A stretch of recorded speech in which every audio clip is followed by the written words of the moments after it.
Hello, welcome to my blog. ಎಲ್ಲರೂ ಹೇಗಿದ್ದೀರಾ? ನೀವೆಲ್ಲರೂ ನೋಡ್ತಾ ಇರೋದು ನಮ್ಮ ಫ್ಯಾಮಿಲಿ ವೆಕೇಶನ್ ಟ್ರಿಪ್ ಆಗಿರುತ್ತೆ. ಸೊ ಆಲ್ರೆಡಿ ನನ್ನ ಪ್ರೀವಿಯಸ್ ವಿಡಿಯೋ ಯಾರೆಲ್ಲ ನೋಡಿಲ್ವೋ ಒಂದ್ಸಲ ನೋಡ್ಕೊಂಡು ಬನ್ನಿ. ಯಾರೆಲ್ಲ ಫಸ್ಟ್ ಟೈಮ್ ನನ್ನ ಬ್ಲಾಗ್ಗೆ ವಿಸಿಟ್ ಮಾಡಿದ್ರೋ ಪ್ಲೀಸ್ ಹಾಗೆ ಸಬ್ಸ್ಕ್ರೈಬ್ ಮಾಡ್ಕೊಂಡು, ಜೊತೆಗೆ ನಿಮ್ಮ ಫ್ಯಾಮಿಲಿ ಫ್ರೆಂಡ್ಸ್ ಜೊತೆ ಕೂಡ ಶೇರ್ ಮಾಡಿ.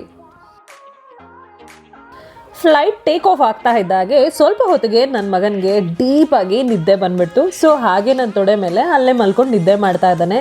ನಾವು ಹೋಗ್ತಾ ಇರುವಂತಹ ಫ್ಲೈಟ್ ಬಂದು ಏರ್ ಇಂಡಿಯಾ ಎಕ್ಸ್ಪ್ರೆಸ್ ಆಗಿರುತ್ತೆ. ಸೊ ಒಳಗಡೆ ಸೀಟಿಂಗ್ ಬಂದು ಈ ರೀತಿ ಇದೆ, ತುಂಬಾ ಚೆನ್ನಾಗಿತ್ತು.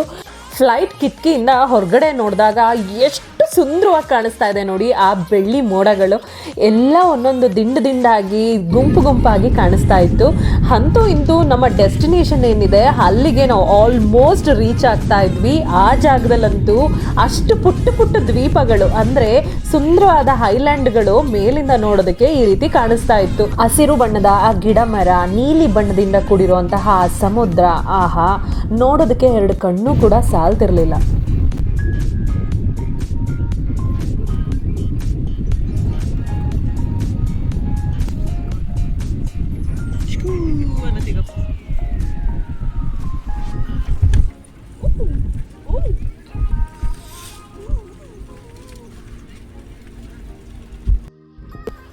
ಫೈನಲಿ ನಮ್ಮ ಡೆಸ್ಟಿನೇಷನ್ಗೆ ನಾವು ಬಂದು ರೀಚ್ ಆಗಿದ್ದೀವಿ. ನಮ್ಮ ಫ್ಲೈಟ್ ಇನ್ನೇನು ಲ್ಯಾಂಡ್ ಆಗ್ತಾ ಇದೆ. ನಾವೆಲ್ಲಿಗೆ ಬಂದಿದ್ದೀವಿ ಇನ್ನೂ ಗೊತ್ತಾಗಿಲ್ಲ ಅಲ್ಲ ನಿಮಗೆಲ್ಲ? ಇನ್ನು ಸ್ವಲ್ಪ ಹೊತ್ತು ವೆಯ್ಟ್ ಮಾಡಿ, ಖಂಡಿತ ನಿಮಗೆಲ್ಲ ಗೊತ್ತಾಗುತ್ತೆ.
ಹಾಗೂ ಈಗ ಬಂದು ಏರ್ಪೋರ್ಟ್ ರೀಚ್ ಆಗಿದ್ದಾಯ್ತು. ಈಗ ನಮ್ಮ ಲಗೇಜ್ನ ಕಲೆಕ್ಟ್ ಮಾಡ್ಕೊಳ್ಳೋ ಟೈಮು.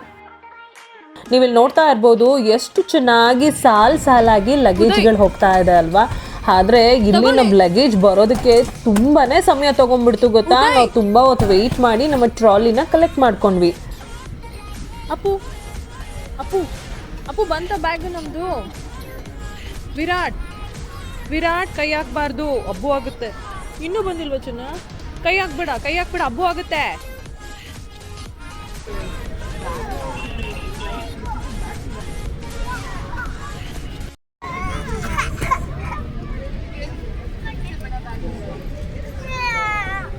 ನನ್ನ ಮಗ ಯಾಕೋ ಸಿಕ್ಕಾಬಟ್ಟೆ ಕಿರಿಕಿರಿ ಮಾಡ್ತಾ ಇದ್ದ ಗೊತ್ತಾ. ಮೋಸ್ಟ್ಲಿ ನೈಟ್ ನಿದ್ದೆ ಸರಿ ಇಲ್ಲ ಅಂತ ಆಗಾಡ್ತಾ ಇದ್ದಾನೆ ಅನ್ಸುತ್ತೆ.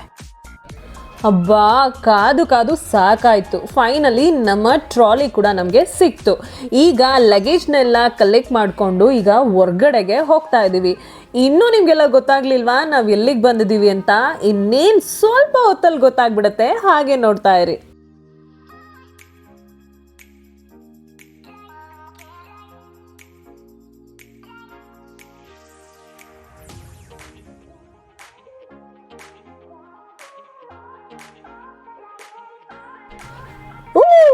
ಫೈನಲಿ ನಿಮಗೆಲ್ಲ ಈಗ ಗೊತ್ತಾಗೇ ಇರುತ್ತೆ. ಹೌದು, ನಾವು ವೀರ ಸಾವರ್ಕರ್ ಇಂಟರ್ನ್ಯಾಷನಲ್ ಏರ್ಪೋರ್ಟ್ ಅಂಡಮಾನ್ ನಿಕೋಬಾರ್ಗೆ ಜಸ್ಟ್ ಬಂದು ಲ್ಯಾಂಡ್ ಆಗಿದ್ದೀವಿ.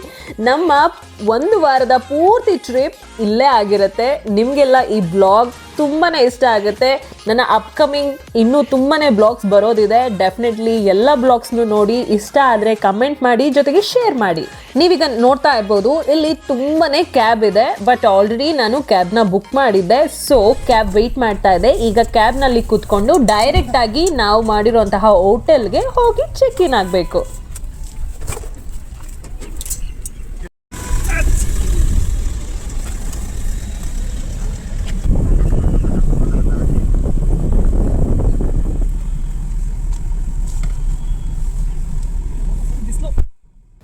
ಅಂಡಮಾನ್ನಲ್ಲಿ ನೀವು ಎಲ್ಲಿಂದ ಎಲ್ಲಿಗೆ ಹೋಗಬೇಕು ಅಂದರೂ ಕ್ಯಾಬ್ನ ಬುಕ್ ಮಾಡ್ಕೊಂಡು ಹೋಗ್ಬೋದು. ಅದ್ರ ಜೊತೆಗೆ 2 ವೀಲರ್ನ ಕೂಡ ರೆಂಟ್ ಮಾಡೋದಕ್ಕೆ ಇಲ್ಲಿ ಅವಕಾಶ ಇದೆ. ನಾವು ಎರಡನ್ನೂ ಉಪಯೋಗಿಸ್ಕೊಂಡಿದೀವಿ. ನನ್ನ ವಿಡಿಯೋ ನೋಡಿ ನಿಮಗೆ ಗೊತ್ತಾಗುತ್ತೆ. ಅಂಡಮಾನ್ ಏರ್ಪೋರ್ಟ್ನ ಔಟ್ಸೈಡ್ ವ್ಯೂ ಈ ರೀತಿ ಕಾಣುತ್ತೆ. ನಿಮಗೆಲ್ಲ ಚೆನ್ನಾಗಿ ಗೊತ್ತಾಗಲಿ ಅಂತ ಹೇಳಿ ಕೊನೆಯಲ್ಲಿ ಒಂದು ಕ್ಲಿಪ್ಪಿಂಗ್ನ ಆ್ಯಡ್ ಮಾಡ್ತಾ ಇದ್ದೀನಿ.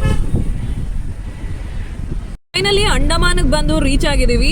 ಈಗ ನಾವು ನಮ್ಮ ಅಕಾಮಡೇಷನ್ ನಾವೆಲ್ಲಿ ರೂಮ್ ಮಾಡಿದೀವೋ ಆ ಜಾಗಕ್ಕೆ ಹೋಗ್ತಾ ಇದ್ದೀವಿ ಟ್ಯಾಕ್ಸಿನಲ್ಲಿ.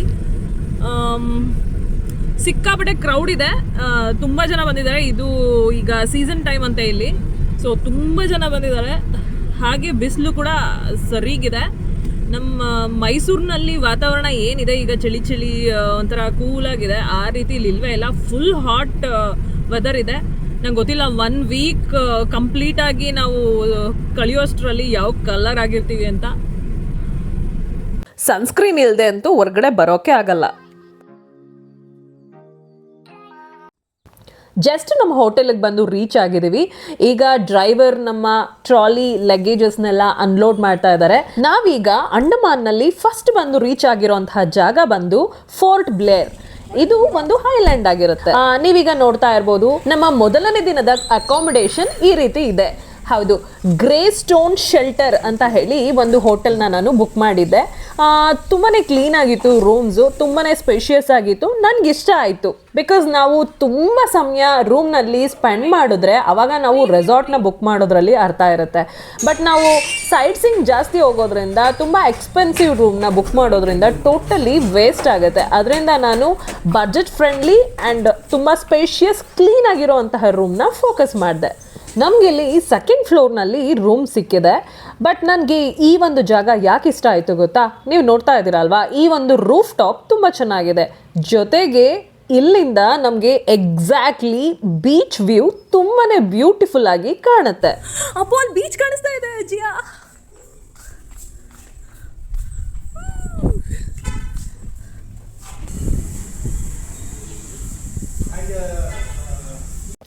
ಈಗ ನಮ್ಮ ರೂಮ್ ಟೂರ್ ಮಾಡೋವಂತಹ ಟೈಮ್.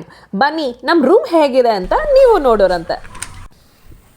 ವಾವ್, ಎಷ್ಟು ಸ್ಪೇಷಿಯಸ್ ಆಗಿ ಎಷ್ಟು ಕ್ಲೀನ್ ಆಗಿದೆ ಅಲ್ವಾ? ನೋಡಿ, ಇಲ್ಲಿ ನಮಗೆ ಪುಟ್ಟದಾಗಿ ಒಂದು ಕಿಚನ್ ಏರಿಯಾ ಕೂಡ ಮಾಡಿದ್ದಾರೆ. ಶಿಂಕ್ ಇದೆ, ಕರೆಂಟ್ ಸ್ಟವ್ ಇದೆ, ಹಾಗೆ ನೀರು ಬಿಸಿ ಮಾಡ್ಕೊಳ್ಳೋದಕ್ಕೆ ಕೆಟಲ್ ಇದೆ. ಜೊತೆಗೆ ಸಿಂಪಲ್ ಆಗಿ ಏನಾದರೂ ಒಂದಷ್ಟು ನಾವು ಅಡುಗೆ ಮಾಡಬೇಕು ಅಂತ ಪ್ಲಾನ್ ಮಾಡ್ಕೊಂಡಿದ್ರೆ ಅದನ್ನ ಮಾಡೋದಕ್ಕೆ ಪಾತ್ರೆಗಳು ಕೂಡ ಇಟ್ಟಿದ್ದಾರೆ. ಹಾಗೆ ಒಂದು ಪುಟಾಣಿ ಫ್ರಿಡ್ಜ್ ಕೂಡ ಇದೆ. ಒಂದಷ್ಟು ಜ್ಯೂಸ್ ಅಥವಾ ಬೇವರೇಜಸ್ನ ನಾವು ಸ್ಟೋರ್ ಮಾಡ್ಕೋಬಹುದು. ಈಗ ನಮ್ಮ ರೂಮ್ ನೋಡ್ತಾ ಇದ್ದೀರಾ, ಎಷ್ಟು ಕ್ಲೀನ್ ಆಗಿದೆ, ಸ್ಪೇಷಿಯಸ್ ಆಗಿದೆ ಅಲ್ವಾ?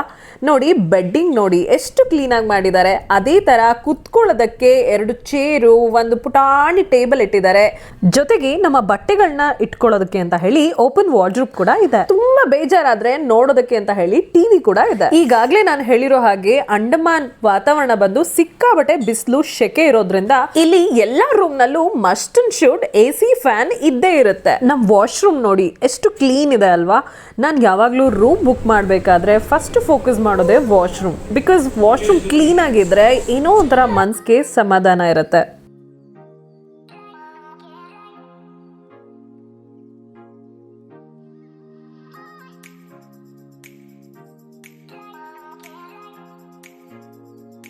ಈಗ ನಾವು ಬಂದಿರೋದು ಟೈಮ್ ಆಲ್ಮೋಸ್ಟ್ 10:15 ಆಗಿದೆ. ನನ್ನ ಮಗನಿಗೆ ಏರ್ಪೋರ್ಟ್ ಲಾಂಜಲ್ಲಿ ತಿನ್ನುವಾಗ ತಿನ್ನಲಿಲ್ಲ. ಇವಾಗ ಅವ್ರಿಗೆ ಫುಲ್ ಹೊಟ್ಟೆ ಹಸಿವಾಗಿದೆ. ಅದಕ್ಕೆ ಇಲ್ಲಿ ಸ್ವಿಗ್ಗಿನಲ್ಲಿ ನಾವು ಇಡ್ಲಿ ಆರ್ಡರ್ ಮಾಡಿದ್ವಿ. 4 ಇಡ್ಲೀಸ್ ಬಂದಿದೆ. ಈ 4 ಇಡ್ಲಿಗೆ with delivery charge 142 rupees pay ಮಾಡಿದ್ದೀನಿ. ಇವನು ಎಷ್ಟು ಮಟ್ಟಿಗೆ ತಿಂತ ನಂಗೆ ಗೊತ್ತಿಲ್ಲ. ದೋಸೆ ಇಲ್ವಂತೆ ದೋಸೆ ಮಾಡೋದೇ ಇಲ್ವಂತೆ. ನಾನೇ ಅಂದ್ರೆ ವಿರಾಟ್ ದೋಸೆ ಬೇಕಂತೆ ಅವ್ರ ಇಲ್ವಂತಲ್ಲ, ನಾನೇ ಮಾಡ್ತೀನಿ. ಅಪ್ಪ ಮನೇಲಿ ಆಡ್ದಂಗೆ ಆಡ್ತಾರಾ? ಈಗ ಆಡಿದ್ರೆ ಅಮ್ಮ ಅಪ್ಪ ಆಡ್ತಾರೆ ಅಷ್ಟೇ. ಜಸ್ಟ್ ಈಗ ತಾನೇ ನನ್ನ ಮಗನಿಗೆ ಇಡ್ಲಿ ತಿನ್ಸಾಯಿತು, ಸ್ವಲ್ಪ ಇಡ್ಲಿ ಮಿಕ್ಕಿತ್ತು. ಸೊ ನಾನೇ ತಿನ್ಬಿಡೋಣ ಅಂತ ಹೇಳಿ ಕುತ್ಕೊಂಡು ತಿಂತಾ ಇದ್ದೀನಿ. ಹೋಲ್ ನೈಟ್ ನಾವು ಬಸ್ನಲ್ಲಿ ಟ್ರಾವೆಲ್ ಮಾಡಿರೋದ್ರಿಂದ ನಿದ್ದೆ ಸರಿಯಾಗಿಲ್ಲ. ಅದರಿಂದ ಒಂದು ಸ್ವಲ್ಪ ಹೊತ್ತು ಚೆನ್ನಾಗಿ ರೆಸ್ಟ್ ಮಾಡಿಬಿಟ್ಟು ಆಮೇಲೆ ರೆಡಿಯಾಗಿ ಹೊರಗಡೆ ಸೈಟ್ ಸೀಯಿಂಗ್ ನೋಡೋಕ್ಕೆ ಹೋಗೋಣ ಅಂತ ಪ್ಲ್ಯಾನ್ ಮಾಡಿದ್ದೀವಿ.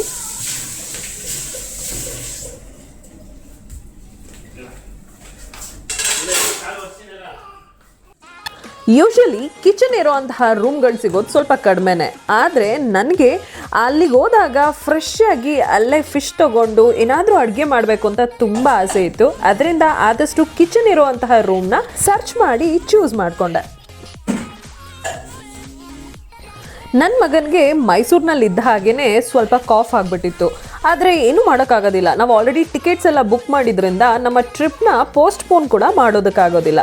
ಅದರಿಂದ ನಾನು ಆದಷ್ಟು ಎಲ್ಲ ಮೆಡಿಸಿನ್ನು ನನ್ನ ಜೊತೆನೆ ಕ್ಯಾರಿ ಮಾಡಿದ್ದೆ. ಇಲ್ಲೀಗ ನನ್ನ ಮಗನಿಗೆ ಕಾಫ್ ಸಿರಪ್ ಹಾಕ್ತಾ ಇದ್ದೀನಿ.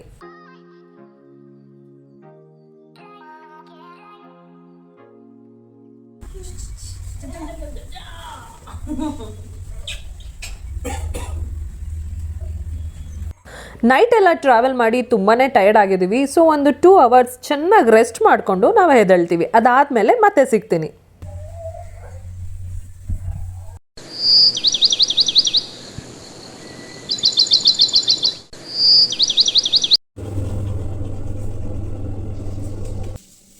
ಈಗ ಮಧ್ಯಾಹ್ನ 1 ಗಂಟೆ ಆಗಿದೆ. ಚೆನ್ನಾಗಿ ರೆಸ್ಟ್ ಮಾಡಿ ಎದ್ದಿದ್ದೀವಿ.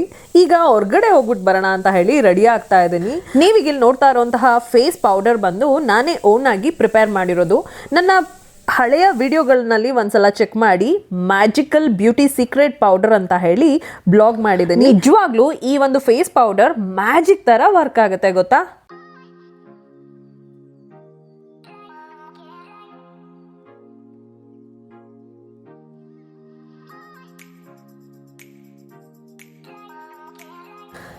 ಈಗ ನೀವೇ ನೋಡಿ ನನ್ನ ಸ್ಕಿನ್ ಎಷ್ಟು ಗ್ಲೋ ಆಗಿ ಕಾಣಿಸ್ತಾ ಇದೆ ಅಂತ.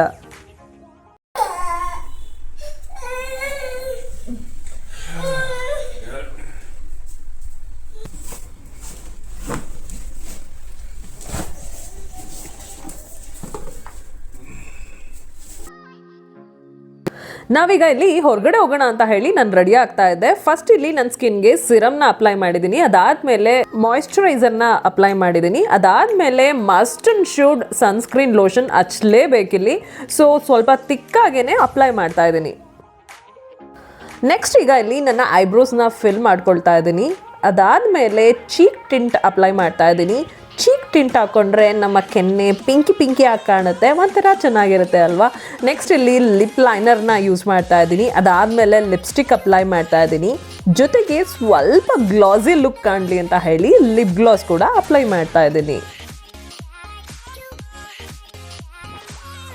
ನಾನು ಎಷ್ಟೇ ವೆಸ್ಟರ್ನ್ ವೇರ್ ಡ್ರೆಸ್ನ ಹಾಕೊಂಡ್ರು ಕೂಡ ನನಗೆ ಒಂದು ಸಣ್ಣದಾಗಿ ಬಿಂದಿ ಇಟ್ಟಿಲ್ಲ ಅಂದರೆ ಸಮಾಧಾನನೇ ಆಗೋದಿಲ್ಲ. ಸೊ ಇಲ್ಲಿ ಪುಟಾಣಿದೊಂದು ಬಿಂದಿನ ನಾನು ಇಟ್ಕೊಳ್ತಾ ಇದ್ದೀನಿ. ಫ್ಲೋರಲ್ ಪ್ರಿಂಟ್ ಇರುವಂತಹ ಒಂದು ಫುಲ್ ಹಾರ್ಮ್ ಶರ್ಟ್ನ ವೇರ್ ಮಾಡಿದ್ದೀನಿ. ಬಿಕಾಸ್ ತುಂಬ ಬಿಸಿಲಿರೋದ್ರಿಂದ ಆದಷ್ಟು ಫುಲ್ ಹಾರ್ಮ್ ಶರ್ಟ್ನ ಹಾಕೊಂಡ್ರೆ ಒಳ್ಳೇದು ಅನ್ನಿಸ್ತು. ತುಂಬಾ ಚೆನ್ನಾಗಿದೆ ವಾತಾವರಣ, ಆದರೆ ಅದರ ಜೊತೆಗೆ ಬಿಸಿಲು ಕೂಡ ಇದೆ. ನೋಡೋಣ ಹೊರಗಡೆ ಹೋದಾಗ ಹೇಗಿರುತ್ತೆ ಅಂತ. ನೀವೀಗ ನೋಡ್ತಾ ಇರೋ ಸ್ಪೇಸ್ ಬಂದು ನಮ್ಮ ರೂಮ್ನ ಪುಟ್ಟು ಬಾಲ್ಕನಿ ಆಗಿರುತ್ತೆ. ರೂಮಿಂದ ಬೀಚ್ ವ್ಯೂ ಇಷ್ಟು ಬ್ಯೂಟಿಫುಲ್ ಆಗಿ ಕಾಣುತ್ತೆ ನೋಡಿ. ನಮ್ಮ ಟ್ರಿಪ್ನ ಮೊದಲನೇ ದಿನದ 2ನೇ ಔಟ್ಫಿಟ್ ಈ ರೀತಿ ಇದೆ. ಹೇಗೆ ಕಾಣಿಸ್ತಾ ಇದ್ದೀನಿ? ಸಿಕ್ಕಾಬಟ್ಟೆ ಬಿಸಿಲಿರೋದ್ರಿಂದ ನಾನು ಒಂದು ನಾಟ್ ಹಾಕೊಂಡಿದ್ದೀನಿ. ಆಮೇಲಿಂದ ಫ್ರೀ ಏರ್ ಬಿಡೋಣ ಅಂತ ಹೇಳಿ ಸದ್ಯಕ್ಕೆ ಸಿಕ್ಕಾಬಟ್ಟೆ ಸ್ವೆಟ್ ಆಗ್ತಾ ಇದೆ, ಅದರಿಂದ ಆ ರೀತಿ ನಾಟ್ ಹಾಕೊಂಡೆ. ನೋಡಿ ನನ್ನ ಹಸ್ಬೆಂಡ್ ಮತ್ತೆ ನನ್ನ ಮಗ ಈ ರೀತಿ ರೆಡಿ ಆಗಿದ್ದಾರೆ. ಅಪ್ಪು ನಿಂದು ABCD ಟಿ ಶರ್ಟಾ? Wow, red colour, blue, yellow, white, super ಬಂದೆ ಮುದ್ದು ಬಂಗಾರ. ಅಪ್ಪು ಬಂಗಾರಿ ಟಾಟಾ ಹೋಗ್ತಿದ್ಯಾ ಮಮ್ಮಿ? ಎಲ್ಲಿ ಟಾಟಾ ಹೋಗ್ತಿರೋದು ನೀನು? ಜಿಯಾಗೆ. ಸೂಪರ್ ಬಂಗಾರ. ಓಕೆ, ಈಗ ಟೈಮ್ ಆಲ್ಮೋಸ್ಟ್ 2 ಗಂಟೆ ಆಗಿದೆ. ನಾವು ಫ್ಲೈಟಿಂದ ಬಂದು ಚೆಕ್ ಇನ್ ಆಗಿ ಒಂದಷ್ಟು ಸಮಯ ರಿಲ್ಯಾಕ್ಸ್ ಮಾಡಿ ಈಗ ಫ್ರೆಶ್ ಅಪ್ ಆಗಿ ಹೊರಗಡೆ ಹೊರಟಿದ್ದೀವಿ. ಸಿಕ್ಕಾಬಿಟ್ಟೆ ಬಿಸಿಲಿದೆ. ನೀವು ವಿಡಿಯೋದಲ್ಲಿ ಅಬ್ಸರ್ವ್ ಮಾಡ್ತಾ ಇರ್ಬೋದು. ಯಪ್ಪ ಹೆಂಗಿದೆ ಅಂದರೆ ನಿಜವಾಗ್ಲೂ ಹೊರಗಡೆ ಹೋಗೋಕ್ಕೆ ಇಷ್ಟ ಆಗ್ತಾ ಇಲ್ಲ, ಅಷ್ಟು ಹಾಟ್ ಇದೆ ಕ್ಲೈಮೇಟ್. ನಾವಿಲ್ಲಿ 2 ವೀಲರ್ ರೆಂಟ್ ಔಟ್ ಮಾಡಿದ್ದೀವಿ. ಒಂದು ದಿನಕ್ಕೆ ಆ್ಯಕ್ಚುಲಿ 600 ಇದೆ, ಬಟ್ ನಾವು ಇವರ ಅಕಾಮಿಡೇಷನಲ್ಲೇ ಸ್ಟೇ ಮಾಡಿರೋದ್ರಿಂದ ನಮಗೆ ಪರ್ ಡೇ 500 ಥರ ಕೊಟ್ಟಿದ್ದಾರೆ. ಹೊಸ ಆ್ಯಕ್ಟಿವಾ ವೆಹಿಕಲ್ ಅದು, ಆ್ಯಕ್ಚುಲಿ ತೋರಿಸ್ತೀನಿ. ಸೊ ಚೆನ್ನಾಗಿದೆ. ಪೆಟ್ರೋಲ್ ಓಕೆ, ಪೆಟ್ರೋಲ್ ನಾವೇ ಹಾಕಿಸ್ಕೋಬೇಕಾಗುತ್ತೆ. 100 ಅಥವಾ 200 ಮ್ಯಾಕ್ಸ್ ಟು ಮ್ಯಾಕ್ಸ್ ಸಾಕು ಅಂತ ಹೇಳಿದ್ರು. ಸೊ ನಾವು 3 ಜನನೂ ಈಗ ರೆಡಿಯಾಗಿ ಹೊರಟಿದ್ದೀವಿ. ನೋಡೋಣ, ಸೆಲ್ಯುಲರ್ ಜೈಲ್ಗೆ ಹೋಗ್ಬೇಕು ಅಂತ ಪ್ಲಾನ್ ಮಾಡಿದ್ದೀವಿ. ಹಾಯ್, ಫುಲ್ ಎನರ್ಜಿನಲ್ಲಿ ಹಾಯ್ ಮಾಡ್ತಾ ಇದ್ದಾನೆ ನನ್ನ ಮಗ. ಇಷ್ಟೊತ್ತು ಅಳಮಂಜಿ ಅಳ್ತಾ ಇದ್ದ. ಫುಲ್ ಹೊಸ ಗಾಡಿ ಆಯಿತಾ, ಈಗ ಒಂದು 2 ಮಂತ್ಸ್ ಏನೋ ಆಗಿದೆ ಅಂತೆ ಅವ್ರು ತೊಗೊಂಡು. ಬಟ್ ಇಲ್ಲಿ ಒಂದು ಬೇಜಾರು ಏನಂದರೆ, ನನಗೆ ಕಂಪಲ್ಸರಿ ಹೆಲ್ಮೆಟ್ ವೇರ್ ಮಾಡಲೇಬೇಕು. ಕಂಪಲ್ಸರಿಯಾಗಿ ಎಲ್ಲರೂ ಹೆಲ್ಮೆಟ್ ವೇರ್ ಮಾಡಲೇಬೇಕಂತೆ. ಅದು ಇಬ್ಬರು ಕೂಡ, ಯಾರು 2 ವೀಲರ್ನಲ್ಲಿ ಯಾರು ಇಬ್ಬರು ಫ್ರಂಟ್ ಬ್ಯಾಕ್ ಏನು ಕುತ್ಕೊಳ್ತೀವಿ, ಇಬ್ಬರು ಕೂಡ ವೇರ್ ಮಾಡಬೇಕಂತ. ಅಯ್ಯೋ, ನಂಗೆ ಅದೊಂದು ಚೂರು ಬೇಜಾರಾಯಿತು. ಬಟ್ ಏನೂ ಮಾಡೋಕ್ಕಾಗಲ್ಲ. ಏನಪ್ಪ, ನಮ್ಮ ಮೈಸೂರಿಗಿಂತನೂ ಸ್ಟ್ರಿಕ್ಟಾ ಇಲ್ಲಿ ಅಂತ ಅನಿಸ್ಬಿಡ್ತು. ಇವತ್ತಿಂದ ಆಲ್ಮೋಸ್ಟ್ ನಮ್ಮ ಟ್ರಿಪ್ ಸ್ಟಾರ್ಟ್ ಆಗಿದೆ. ಆಲ್ಮೋಸ್ಟ್ ಎಲ್ಲ ಕಡೆನೂ ನಾವು ರೆಂಟ್ ಔಟ್ ಮಾಡಬೇಕು ಅಂತಲೇ ಪ್ಲಾನ್ ಮಾಡ್ಕೊಂಡಿದ್ದೀವಿ. ಇದು ನಮ್ಮ ಫಸ್ಟ್ ಡೇ ರೆಂಟ್ ಗಾಡಿ. ಹೇಗಿರುತ್ತೆ ಎಕ್ಸ್ಪೀರಿಯನ್ಸ್ ಡೆಫಿನೆಟ್ಲಿ ನಿಮ್ಮ ಜೊತೆ ನಾನು ಶೇರ್ ಮಾಡ್ತೀನಿ.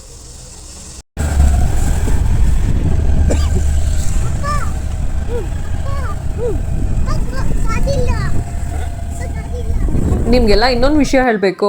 ಇಲ್ಲಿ ಹೆಲ್ಮೆಟ್ ಹಾಕೊಳ್ದೇನೆ ಏನಾದರೂ ಪೊಲೀಸ್ ಕಾಲ್ ಸಿಗಾಕೊಂಡ್ರೆ ಫೈನ್ ಎಷ್ಟು ಗೊತ್ತಾ? 5000 ರೂಪೀಸ್ ಅಂತೆ. ಸುಮ್ಮನೆ ಗೊತ್ತಿದ್ದು ಫೈನ್ ಕಟ್ಟಲಿ, ಅದಕ್ಕೆ ಹೆಲ್ಮೆಟ್ ಹಾಕೊಂಡ್ಬಿಟ್ಟೆ.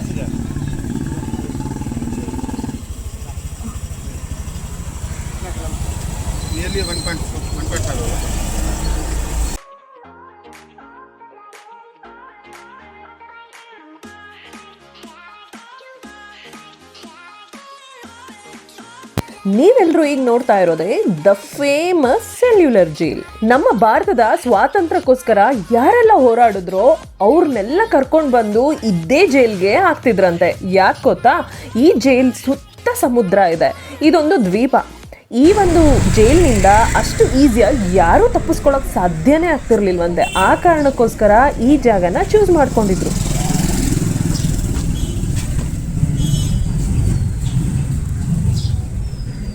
ಸೆಲ್ಯುಲರ್ ಜೈಲ್ ಒಳಗಡೆ ಹೋಗಬೇಕು ಅಂತಂದರೆ ನೀವು ಅದಕ್ಕೆ ಮುಂಚೆ ಫಸ್ಟು ಟಿಕೆಟ್ ತಗೋಬೇಕು.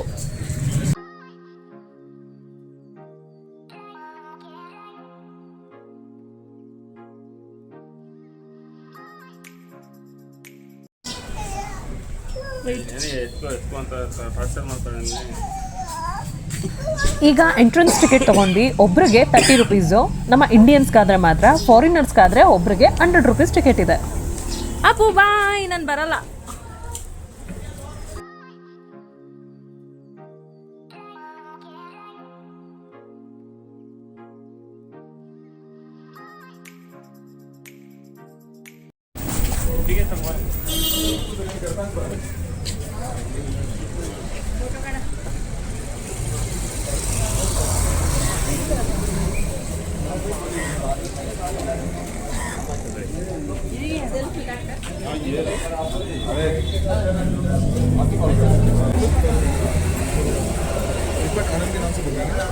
ಈಗ ನಾವು ಸೆಲ್ಯುಲರ್ ಜೈಲ್ ಒಳಗಡೆಗೆ ಎಂಟ್ರಿ ಆಗಿದ್ದೀವಿ. ನೀವು ನೋಡ್ತಾ ಇರ್ಬೋದು ಒಳಗಡೆ ವ್ಯೂ ಹೇಗಿದೆ ಅಂತ. ಸಿಕ್ಕಾಬಟ್ಟೆ ದೊಡ್ಡದಾಗಿದೆ ಅಲ್ವಾ?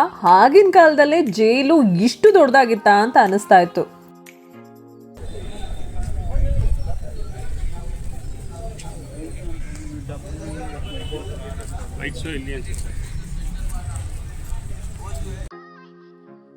ನೀವೀಗ ಡೇ ಟೈಮಲ್ಲಿ ಈ ಒಂದು ಸೆಲ್ಯುಲರ್ ಜೈಲ್ ಹೇಗೆ ಕಾಣುತ್ತೆ ಅನ್ನೋದನ್ನ ನೋಡ್ತಾ ಇದ್ದೀರಾ.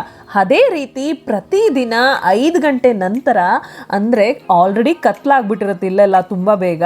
ಸೊ ಆಗ ಇದೇ ಜೈಲ್ ಒಳಗಡೆ ಈಗ ನೀವು ನೋಡ್ತಾ ಇರುವಂತಹ ಜಾಗದಲ್ಲಿ ಲೈಟ್ ಶೋ ಕೂಡ ನಡೆಯುತ್ತೆ. ಬಟ್ ನನಗೂ ಏನೂ ಐಡಿಯಾ ಇಲ್ಲ ಅದು ಯಾವ ರೀತಿ ಇರುತ್ತೆ ಅಂತ. ಆದರೆ ಅದನ್ನು ನಾವು ನೋಡಬೇಕು ಅಂತಂದರೆ ನೈಟ್ 7:50 ಶೋಗೆ ನಾನು ಟಿಕೆಟ್ ಬುಕ್ ಮಾಡಿದ್ದೀನಿ. ಸೊ ನಾನು ಆಗಲೇ ಬಂದು ನೋಡಬೇಕಾಗತ್ತೆ. ನಿಮಗೂ ತೋರಿಸ್ತೀನಿ ಲೈಟ್ ಶೋ ಹೇಗಿರುತ್ತೆ ಅಂತ. ಇವಾಗ ನೀವು ಡೇ ಟೈಮ್ನಲ್ಲಿ ಈ ಒಂದು ಜೈಲ್ ಎಷ್ಟು ಬ್ಯೂಟಿಫುಲ್ ಆಗಿ ಕಾಣಿಸ್ತಾ ಇದೆ ಅನ್ನೋದನ್ನ ನೋಡಿ ಕಣ್ತುಂಬ್ಕೊಳ್ಳಿ. ಈ ಒಂದು ಜೈಲ್ನಲ್ಲಿ ಶಿಕ್ಷೆಗೆ ಅಂತ ಹೇಳಿ ನಮ್ಮ ಭಾರತದ ಫ್ರೀಡಮ್ ಫೈಟರ್ಸ್ ಯಾರೆಲ್ಲ ಇದ್ರು ಗೊತ್ತಾ?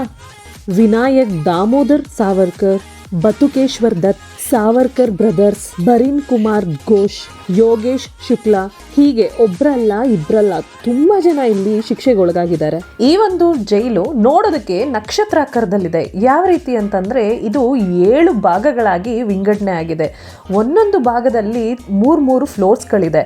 ನಾನು ನನ್ನ ತಮ್ಲೈನ್ನಲ್ಲಿ ಈಗಾಗಲೇ ತೋರಿಸಿರೋ ಹಾಗೆ ಇದರ ಪೂರ್ತಿ ಚಿತ್ರ ನೀವು ನೋಡ್ಬೋದು.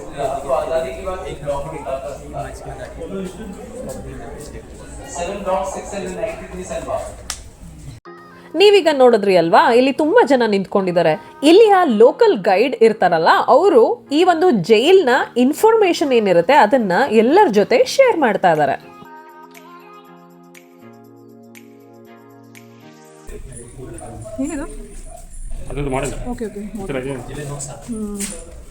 ಈ ತರ ಇದಲ್ಲ ಶೇಪ್ ನೋಡಿ, ಹೇಗಿದೆ ಸ್ಟಾರ್ ಶೇಪ್.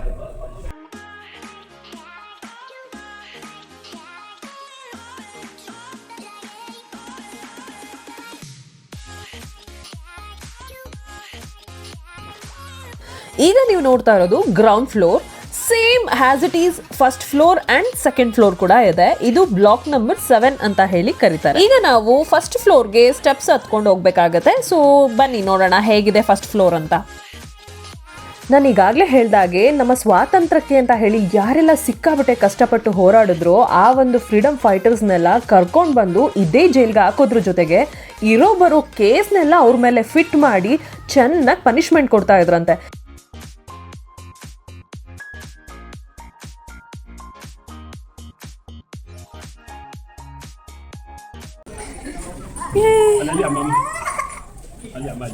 Apu.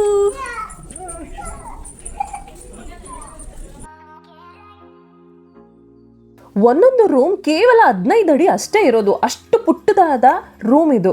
ಈ ರೂಮ್ ಒಳಗಡೆ ಸಾಮಾನ್ಯ ಜನರು ಬದುಕೋದು ಅಷ್ಟು ಸುಲಭದ ಮಾತೇ ಅಲ್ಲ ಗೊತ್ತಾ. ಯಾಕಂದ್ರೆ ಸರಿಯಾದ ಗಾಳಿ ಬೆಳಕು ಯಾವುದೂ ಇಲ್ಲ. ನಿಜವಾಗ್ಲೂ ನಮ್ಮ ಫ್ರೀಡಮ್ ಫೈಟರ್ಸ್ಗೆ ಒಂದು ದೊಡ್ಡ ಸಲ್ಯೂಟ್ ಹೇಳಲೇಬೇಕು ನಾವು.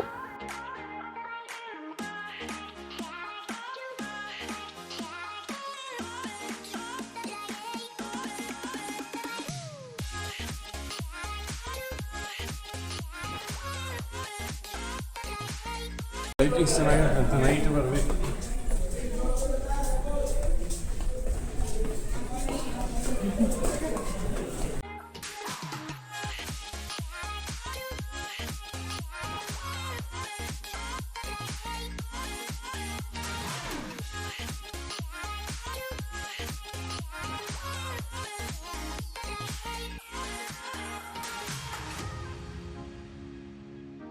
ನೀವೀಗ ನೋಡ್ತಾ ಇರೋದು second floor. As it is ಎಲ್ಲ ಫ್ಲೋರ್ಸು ಒಂದೇ ಥರ ಒಂದೇ ಮೆಷರ್ಮೆಂಟ್ನಲ್ಲಿ ಕನ್ಸ್ಟ್ರಕ್ಷನ್ ಆಗಿದೆ. ಈ ಒಂದು ಜೈಲ್ನ ಕನ್ಸ್ಟ್ರಕ್ಷನ್ ಮಾಡಿರೋದು ಯಾರು ಗೊತ್ತಾ? ನಿಜವಾಗ್ಲೂ ತುಂಬಾ ವಿಶೇಷ ಅನಿಸುತ್ತೆ. ಈ ಒಂದು ಜೈಲ್ನೊಳಗಡೆ ಯಾರೆಲ್ಲ ಕೈದಿಗಳು ಶಿಕ್ಷೆಗೆ ಒಳಗಾಗಿದ್ರೋ ಅವ್ರ ಕೈಲೇನೆ ಈ ಒಂದು ಜೈಲ್ ಕನ್ಸ್ಟ್ರಕ್ಷನ್ನ ಕೂಡ ಬ್ರಿಟಿಷರು ಮಾಡಿಸಿದ್ದಾರೆ. ಟೋಟಲ್ 3 ಫ್ಲೋರ್ಸ್ ಇದೆ. ಎಲ್ಲ ಕಡೆನೂ ಸೇಮ್ ಸ್ಟ್ರಕ್ಚರ್ ಇದೆ. ಎಲ್ಲನೂ ಸೆಲ್ಲೇ ಆಗಿರುತ್ತೆ. ಒಂದು ನೋಡಿದ್ರೆ ಇನ್ನೊಂದಕ್ಕೂ ಅದಕ್ಕೂ ಏನೂ ಡಿಫ್ರೆನ್ಸ್ ಇಲ್ಲ. ಎಲ್ಲ ರೂಮ್ಸು ಸೇಮ್ ಒಂದೇ ಥರ ಇದೆ.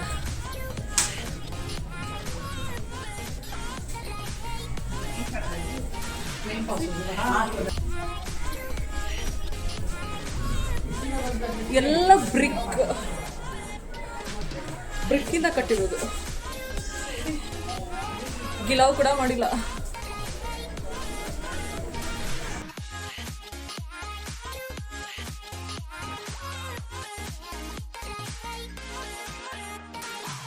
ಈಗ ನೀವು ನೋಡ್ತಾ ಇರೋದು ವೀರ್ ಸಾವರ್ಕರ್ ಅವರ ಸೆಲ್ ಆಗಿರುತ್ತೆ. ಅವರನ್ನ ಇರಿಸಿದಂಥ ಸೆಲ್ಲು ಇದೇನೆ.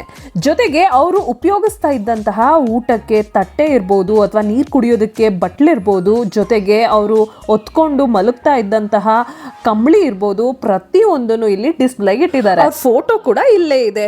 ಎಷ್ಟೋ ಜನಕ್ಕೆ ಇನ್ನೂ ವೀರ್ ಸಾವರ್ಕರ್ ಅವ್ರು ಯಾರು ಅಂತಾನೆ ಗೊತ್ತಿರೋದಿಲ್ಲ, ಎಸ್ಪೆಷಲಿ ಈಗಿನ ಜನರೇಷನ್ ಅವ್ರಿಗೆ. ಸೊ ಅದಕ್ಕೆ ಎಲ್ರಿಗೂ ಗೊತ್ತಾಗ್ಲಿ ಅಂತಾನೆ ಅವ್ರ ಫೋಟೋ ಕೂಡ ಇಟ್ಟಿದ್ದಾರೆ.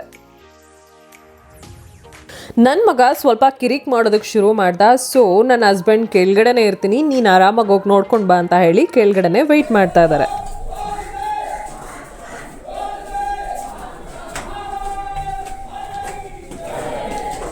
ಇಲ್ಲಿ ಬಂದಿದ್ದಂತಹ ಟೂರಿಸ್ಟ್ಗಳಲ್ಲಿ ಒಂದಷ್ಟು ಜನ ವೀರ್ ಸಾವರ್ಕರ್ ಅವ್ರನ್ನ ನೆನಪು ಮಾಡಿಕೊಂಡು ಅವ್ರಿಗೆ ಜೈಕಾರ ಆಗ್ತಾ ಇರುವಂತಹ ಶಬ್ದ ಇದು.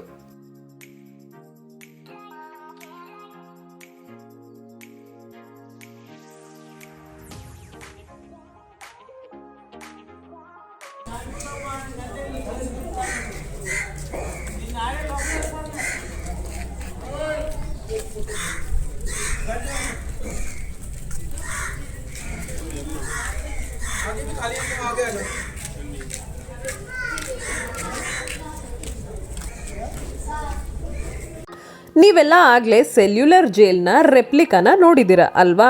ಅಂದರೆ ನಮಗೆಲ್ಲ ಏನು ಅರ್ಥ ಆಗುತ್ತೆ ಹೇಳಿ?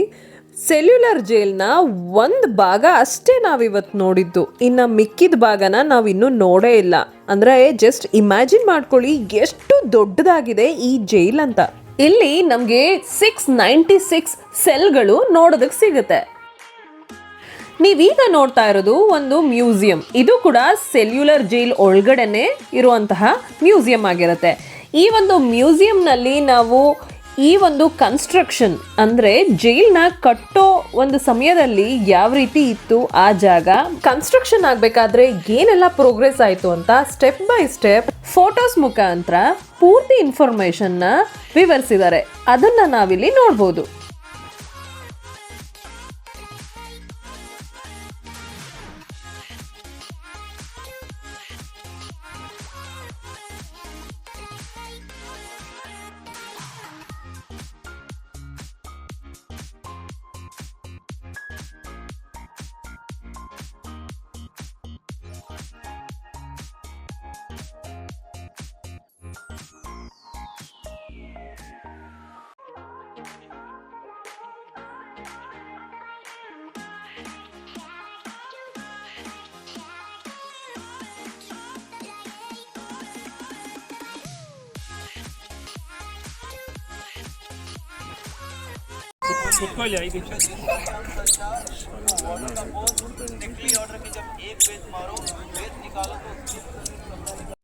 ಇಷ್ಟೊಂದು ಚೇರ್ ಯಾಕೆ ಹಾಕಿದ್ದಾರೆ ಅಂತ ನೀವೆಲ್ಲ ಯೋಚನೆ ಮಾಡ್ತಾ ಇದ್ದೀರಾ ಅಲ್ವಾ? ಹೇಳ್ತೀನಿ. ಇವತ್ತು ಸಂಜೆ ಇರುವಂತಹ ಲೈಟ್ ಶೋನ ನಾವು ಇದೇ ಚೇರ್ ಮೇಲೆ ಕುತ್ಕೊಂಡು ನೋಡೋದು.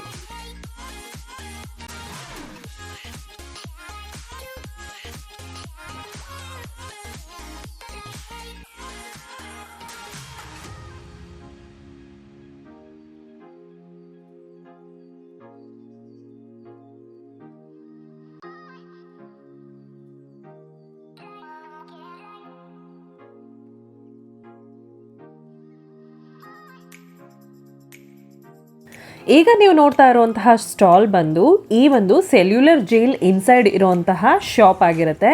ಇಲ್ಲಿ ನಿಮಗೆ ಹೋಮ್ ಡೆಕೋರ್ಸ್ ಒಂದಷ್ಟು ಸಿಗುತ್ತೆ, ಜೊತೆಗೆ ಪರ್ಲ್ ರಿಲೇಟೆಡ್ ಏನೇನಿರುತ್ತೆ, ಶಂಕು, ಈ ನೀರಿನಲ್ಲಿ ಸಿಗೋ ಅಂತಹ ಒಂದಷ್ಟು ಡೆಕೋರೇಟಿವ್ ಐಟಮ್ಸ್ನ ಇಲ್ಲಿ ಸೇಲ್ ಮಾಡ್ತಾ ಇದ್ದಾರೆ. ನಾನು ಇಲ್ಲಿ ಒಂದಷ್ಟು ಫ್ರಿಡ್ಜ್ ಮ್ಯಾಗ್ನೆಟ್ ಕೂಡ ಪರ್ಚೇಸ್ ಮಾಡಿದೆ. ಹೇಗಿತ್ತು ಇವತ್ತಿನ ಬ್ಲಾಗ್? ಇಷ್ಟ ಆಯ್ತಾ? ಇಷ್ಟ ಆಗಿದ್ರೆ ಕಮೆಂಟ್ ಮಾಡಿ.